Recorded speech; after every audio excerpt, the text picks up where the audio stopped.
Usopp जख्मी था और मैरी में था और लूफी के साथ अपनी लड़ाई को याद कर रहा था। लूफी, जोरो, सांजी, नामी और चॉपर शिप को छोड़कर जा चुके थे। टॉक 1 पर लोगों की भीड़ लगी हुई थी। न्यूज रिपोर्टर्स भी वहां आए हुए थे। लोग बात कर रहे थे कि फ्रैंकी ने ये किया है। क्या आइसबर्ग मर गया है? पर शायद वो पायरेट्स भी हो सकते हैं। कल एक एक्सप्लोजन की भी आवाज आई थी। सांजी उन्हें बात करते हुए देखता है और आगे बढ़ जाता है।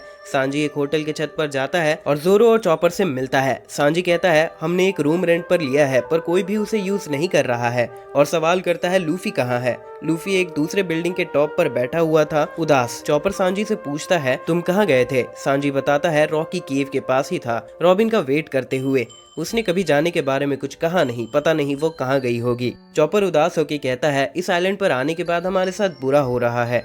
हमारे पैसे चोरी हो गए। उसब की हालत बहुत खराब है, वो खड़ा भी नहीं हो सकता, अब तक उसे फीवर आ गया होगा। जोरो चॉपर को चुप होने कहता है कि अब उसके बारे में बात नहीं करेंगे। सांजी बताता है, वो रॉबिन को टाउन में भी ढूंढ रहा था पर मुझे कोई जगह मालूम नहीं है, और अगर हमें कुछ होता है तो हमें इस पॉइंट पर मिलना चाहिए। चॉपर कहता है, मैं भी हेल्प करना चाहता हूँ। वो लोग जाने के लिए रेडी हो जाते हैं, तभी वहाँ नामी आती है। सांजी पूछता है, क्या हुआ? नामी बताती है, ये बहुत खराब है, पूरी सिटीज के बारे में बात कर रहे हैं। पिछली रात को आइसबर्ग के साथ कुछ हुआ था। दूसरी तरफ पॉली शॉक्ड होकर चिल्लाता है, क्या आइसबर्ग को गोली लग गई? मजाक करना बंद करो। वो ट्रांसपॉन्डर स्नेल में बात कर रहा था। पॉली पूछता है, ये किसने किया? सभी उससे प्यार करते हैं। लुलू उसे बताता है, सुबह वो अपने रूम में मिला, अपने ही खून में गिरा हुआ।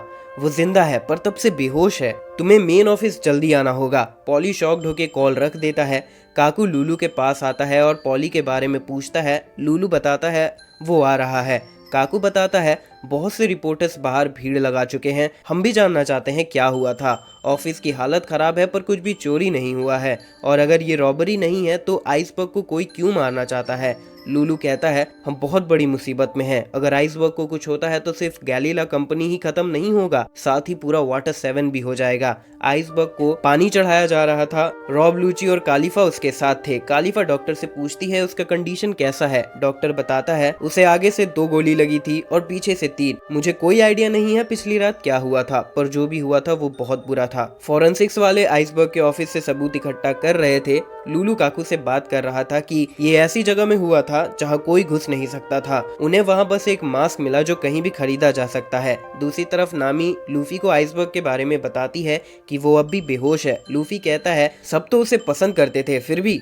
सांजी सवाल करता है, तुम किसके बारे में बात कर रहे हो? नामी बताती है, उसने हमारी हेल्प की थी। वो शिप बिल्डिंग कंपनी का प्रेसिडेंट है और वाटर 7 का मेयर भी। लूफी आइसबर्ग से मिलने के लिए चला जाता है। नामी उसके साथ जाती है। सांजी कहता है, चलो रॉबिन को ढूंढते हैं। जाने से पहले वो जोरो से पूछता है, वो क्या करेगा? जोरो कहता है, मैं थोड़ा और वेट करूंगा कि आगे क्या होता है। सांजी और चॉपर चले जाते हैं। वाटर 7 में न्यूज़पेपर बंटने लगते हैं। हेडलाइन थी, वाटर 7 का हीरो आइसबर्ग के जान पर हमला हुआ।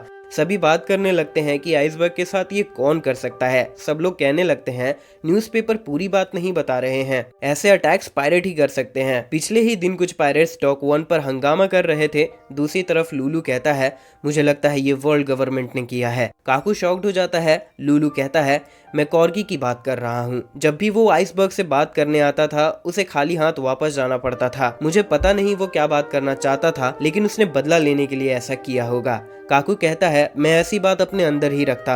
अगर वर्ल्ड गवर्नमेंट को ब्लेम किया जाए तो ये बहुत बड़ी बात है। टाउन में लोग बात कर रहे थे कि फ्रैंकी ने ये किया होगा। लूफी दौड़ते हुए आइसबर्ग के पास जाता है। पॉली भी गुस्से में आइसबर्ग के पास जा रहा था कि जिसने भी ये किया होगा मैं उसे नहीं छोड़ूंगा। सी ट्रेन वाटर 7 में अराइव होता है। फ्रैंकी ट्रेन से बाहर निकलता है। पॉली मेन ऑफिस पहुंचता है। न्यूज रिपोर्टर्स उसे सवाल करने लगते हैं कि तुम्हें क्या बताया गया है। पॉली गुस्सा करने लगता है और उन्हें वहां से चले जाने को कहता है। दूसरी तरफ नामी यागुरा में थी और लूफी को आवाज देती है। लूफी उसके यागुरा में जंप करके आ जाता है, जिससे नामी भीग जाती है। नामी लूफी को एक पंच देती है और फिर वो आगे बढ़ते हैं। नामी लूफी को न्यूज़पेपर देती है और पढ़ने कहती है। लूफी पढ़कर कहता है, बात तो सच है, उस पे अटैक हुआ था। नामी कहती है, इसीलिए अगर हम शिपयार्ड जाते हैं तो उससे नहीं मिल पाएंगे। लूफी कहते हैं, तो उसके घर चलते हैं। नामी कहती है, शायद वो मेन ऑफिस में रहता है। रास्ते में वो उसी जगह से पार होते हैं जहां उसब मार खाकर पड़ा हुआ था। नामी को वो याद आता है।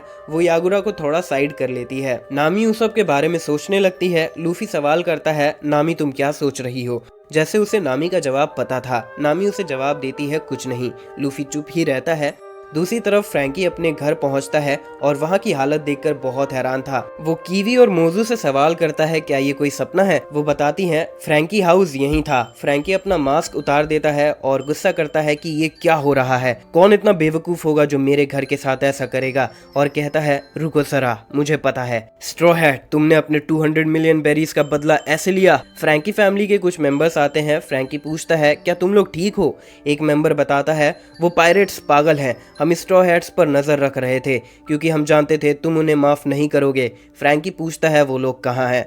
वो बताते हैं वो शिप बिल्डिंग आइलैंड की तरफ गए हैं, शायद वो डॉक 1 पर जा रहे हों। फ्रैंकी लूफी से बदला लेने के लिए चला जाता है। स्टेशन पर चिमनी कोकोरो को आवाज लगाने लगती है क्योंकि बहुत तेज हवा चल रही थी। कोकोरो आती है और वेव्स का हाल देखकर कहती है अगर ऐसा रहा तो सी ट्रेन आज रात ट्रैवल नहीं कर पाएगा। फिर वो चिमनी और गोनबे को रेडी होने कहती है कि वो आइलैंड जाएंगे क्योंकि एक्वा लगुना आने वाला है। वाटर 7 में भी सभी को इसके बारे में अलर्ट कर दिया जाता है कि ये मिडनाइट और 12:30 के बीच में आएगा। टाउन के लोग एक दूसरे को इसके बारे में वार्न करने लगते हैं और सभी अपना काम बंद करने लगते हैं। सांजी और चॉपर इसके बारे में सुनकर कंफ्यूज्ड हो जाते हैं। सांजी एक आदमी से पूछता है वो ब्रॉडकास्ट किसके बारे में था।